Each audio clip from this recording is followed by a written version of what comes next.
ሰላም ጤና ይስጥልን አድማጭ ተመልካቾቻችን ከቶፕ ኔትወርክ ዕለታዊ ዜናዎችን ይዘን ቀርበናል። በቅድሚያ ማርቶቹ ኢንሳ ግለሰቦችና ተቋማት ራሳቸውን ከሳይበር ጥቃት እንዲከላከሉ አሳሰበ። በአዲስ አበባና በ6 ክልሎች የዝንጀሮ ፈንጣጣ በሽታ መከሰቱን ሪፖርት ተገለጸ። በብልሹ አሰራር የመሬት ባለቤት የሆኑ ግለሰቦችና የመሬት አካላት በስራው ላይ ፈተና እንደሆኑበት ተገለጸ። የእስራኤል ጠቅላይ ሚኒስትር ቤንያሚን ኔታንያሁ ድል ወደ መቀናጀት እያመራን ነው በማለት የጀመሩት ወታደራዊ እርምጃ እንደሚቀጥል ተናገሩ። አሜሪካ ኢትዮጵያን ጨምሮ በ36 ሀገራት ዜጎች ላይ የጉዞ እገዳ ልትጥል ነው። የኢንፎርሜሽን መረብ ደህንነት አስተዳደር በኢትዮጵያ ባለፉት 9 ወራት ብቻ 7514 የሳይበር ጥቃት ሙከራዎች መደረጋቸውን ገልጾ ግለሰቦችና ተቋማት ራሳቸውን ከጥቃት እንዲከላከሉ አሳስበዋል። የሳይበር ጥቃት ከጊዜ ወደ ጊዜ እየጨመረ እንደሚገኝ በአስተዳደሩ የተቀናጀ የሳይበር መከላከል አገልግሎት ዲቪዥን ኃላፊ አቶ አቤል ተመስገን ገልጸዋል። የሰው ሰራሽ አስተውሎት እየተስፋፋ መሆኑን ተከትሎ የሳይበር ጥቃት ውስብስብ እየሆኑ መጥተዋልም ብለዋል። ባለፉት 9 ወራት ብቻ 7514 የጥቃት ሙከራዎች መደረጋቸውን የገለጹት አቶ አቤል አብዛኞቹ ጥቃቶች በግለሰቦችና ተቋማት ላይ የተሞከሩ ናቸው ሲሉ ገልጸዋል። ግለሰቦችና ተቋማት ራሳቸውን ከሳይበር ጥቃት መከላከል የሚያስችል ግንዛቤና አቅም ሊኖራቸው እንደሚገባም አስገንዝበዋል።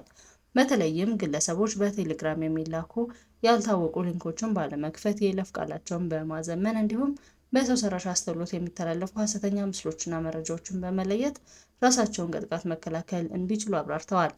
በተጨማሪም እንደ ማህበራዊ ሚዲያው አይነት የሚጠቀመውን መረጃ በማሟላት ባለ 2 አሃዝ የማረጋገጫ ኮዶችን መጠቀም ችግሩን መከላከል እንደሚያስችል ነው የገለጹት። በዚህም ረገድ ኢንሳ ለባለሙያዎችና ተቋማት በርካታ የሳይበር ጥቃት መከላከያ ስልጠናዎችን እየሰጠ እንደሚገኝ ጠቅሰዋል። በአዲስ አበባና በ6 ክልሎች የዝንጀሮ ፈንጣጣ በሽታ መከሰቱን ሪፖርት ተገለጸ። ኢንተርናሽናል ሜዲካል ኮርፕስ በአዲስ አበባና በ6 ክልሎች የዝንጀሮ ፈንጣጣ ኢምፖክስ መከሰቱን አስታውቋል። ኢንተርናሽናል ሜዲካል ኮርፕስ በባለፈው ሳምንት ሰኔ 6 ባወጣው ሪፖርት እስከ ሰኔ 3 በቀን በአዲስ አበባ ከተማ፣ አማራ፣ ኦሮሚያ፣ ማዕከላዊ ኢትዮጵያ፣ ሲዳማ፣ ሐረሪና ደቡብ ምዕራብ ኢትዮጵያ ክልሎች 18 ሰዎች በሽታ መያዛቸውን ማረጋገጡን ገልጾ የአንድ ሰው ሕይወት ማለፉን አስታውቋል። ይህም የሞት መጠኑን በ5.6 በመቶ ከፍ ያደርገዋል ብለዋል። በሽታው መጀመሪያ የተገኘው በኦሮሚያ ክልል ሞያሌ ከተማ የ27 ቀን ህፃን ልጅ ላይ መሆኑን የጤና ሚኒስቴርና የህብረተሰብ ጤና ኢንስቲትዩት ግንቦት 17 ቀን በጋራ አስታውቀዋል። ባሳለፍነው ሳምንት በአማራ ክልል በመተማና በባህር ዳር ከተሞች በዝንጀሮ ፈንጣጣ በሽታው የተያዙ 2 ሰዎች መገኘታቸውን የክልሉ ህብረተሰብ ጤና ኢንስቲትዩት ገልጿል። በሽታው በመተማ 1 ሰው እንዲሁም በባህር ዳር 1 ሰው አጠቃላይ 2 ሰዎች ላይ የተገኘ ቢሆንም በሽተኞቹ በወቅቱ ተገቢውን ሕክምና አግኝተው በማገገም ላይ መሆናቸውን የኢንስቲትዩቱ ዋና ዳይሬክተር አቶ በላይ በዛብህ ተናግረዋል። ኃላፊው ህብረተሰቡ ተገቢውን ጥንቃቄ በማድረግ የግል ንጽህናን በመጠበቅ ራስን ከበሽታ መከላከል ይገባል ማለቱም ተዘግቧል። የኢትዮጵያ ህብረተሰብ ጤና ኢንስቲትዩት ጋር በመሆን የጤና ሚኒስቴር ኢትዮጵያ እስከ ትላንትና ሰኔ 8 2017 ዓ.ም ድረስ በዝንጀሮ ፈንጣጣ በሽታ መያዛቸው የተረጋገጠ ሰዎች ቁጥር 19 መድረሱን አስታውቋል። መረጃው ተጨማሪ ሞትና አዲስ የተያዘ ሰው አለመመዝገቡን ገልጾ በቫይረሱ ተይዘው በለይቶ ማቆያ ያሉ ሰዎች ቁጥር 6 መሆናቸው ጠቅሷል። በተጨማሪም 12 ሰዎች ከበሽታው ማገገማቸውን ያመለከተው የጤና ሚኒስቴር መረጃ በኢትዮጵያ በሽታው ከተከሰተበት ጊዜ አንስቶ በአጠቃላይ የላቦራቶሪ ምርመራ የተደረገላቸው 175 ሰዎች ላይ መሆኑን አስታውቋል።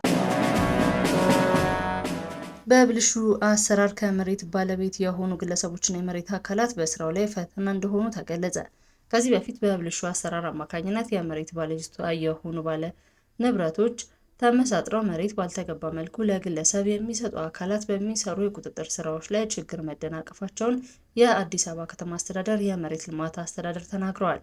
ለቢሮው የመሬት ዝግጅት ባንክና ጥበቃ ዘርፍ ኃላፊ አቶ ተስፋዬ ጥላሁን መሬትን በህገ ወጥ መልኩ መውረር በከተሞች ከፍተኛ ተግዳሮት መሆኑ ተገልጿል። በመሆኑም ችግሩን ለመከላከል በመሬት ወረራ ላይ የተደረጉ ምርመራዎችና የክስ ሂደቶች ተጠናክረው መቀጠል እንዳለባቸው አንስተዋል። በከተማ አስተዳደሩ እየተወሰደ ያለው እርምጃ አመርቂ እንዳልሆነ፣ ችግሩን ለመፍታትም በጥናት ላይ የተመረኮዘ ፍትሐዊ፣ ግልጽ የመሬት ሀብት አስተዳደር ስርዓትን ማስፈን እንደሚያስፈልግ ጠቁመዋል። በመሬት ሀብት አስተዳደር ላይ የሚስተዋሉ ብልሹ አሰራሮችን ለማስቆም ቅንጅታዊ አሰራር ማስፋት እንደሚገባም የገለጹ ሲሆን ሆኖም የሚስተዋሉ ችግሮችን በመቅረፍ ለአልሚዎች መሬት የማስረከብ ስራ እየተሰራ ስለመሆኑ ተናግረዋል። ኃላፊው አያይዘውም የህብረተሰቡ የግንዛቤ እጥረት ከሚስተዋሉ ችግሮች አንዱ ማሳያ መሆኑን አብራርተዋል። ህገወጥ የመሬት ወረራ በሀገር ኢኮኖሚ ላይ የሚያሳድረው ተጽዕኖ በመገንዘብ ኃላፊነትን የመንግስት አካላት ብቻ አድርጎ ባለመውሰድ ለሚመለከተው አካላት በማሳወቅ መከላከል እንደሚያስፈልግም ገልጸዋል። የእስራኤል ጠቅላይ ሚኒስትር ቤንያሚን ኔታንያሁ ድል ወደ መቀናጀት እያመራን ነው በማለት የጀመሩት ወታደራዊ እርምጃ እንደሚቀጥል ተናገሩ። ጠቅላይ ሚኒስትሩ በሀገራቸው የአየር ኃይል ጦር ሰፈር ውስጥ ጉብኝት ባደረጉበት ጊዜ የተናገሩት እስራኤል የኢራን ዋና ከተማ ቴህራንን የአየር ክልል በቁጥጥሯ ስር ማስገባቷን ደግመው ተናግረዋል። በዚህ ጦርነት ግባችን የሆኑት ሁለት ጉዳዮችን ለማሳካት እየሰራን ነው፣ እነሱም የኒውክሌር ስጋቶችን ማስወገድና የሚሳኤል ስጋቶችን ማጥፋት ናቸው ብለዋል ጠቅላይ ሚኒስትሩ። ኔታንያሁ አሁን ሀገራቱ አንዳቸው በሌላኛው ላይ እየፈጸሙ ያሉት ጥቃቶች በሁለት የተለዩ ሲሆን የእስራኤል ኢላማዎች የኒውክሌርና የሚሳኤል ማዕከላት ናቸው ሲሉ፣ የኢራን ደግሞ ሰላማዊ ሰዎችን ኢላማ ያደረጉ ናቸው ብለዋል። ለቴህራን ነዋሪዎች ኢላማ የሚሆኑ ቦታዎችን ለቃችሁ ውጡ እንላለን፣ ከዚህም እርምጃ እንወስዳለን በማለት የሀገራቸው ሰራዊት የሚወስደውን እርምጃ አብራርተዋል። በተጨማሪም ጠቅላይ ሚኒስትሩ በአየር ኃይሉ ሰፈር ውስጥ ለሚሰሩት ዜጎች ምስጋና አቅርበው በእግዚአብሔር ድጋፍ እርምጃ እየወሰድን ድል እንድንቀናጅ እንጥራለን ብለዋል። እስራኤል በኢራን ላይ ጥቃት ከፈተችው ባለፈው አርብ ጀምሮ ቢያንስ 224 ሰዎች መገደላቸውን የኢራን ጤና ሚኒስቴር አስታውቋል። አሜሪካ ኢትዮጵያን ጨምሮ በ36 ሀገራት ዜጎች ላይ የጉዞ እገዳ ልትጥል ነው።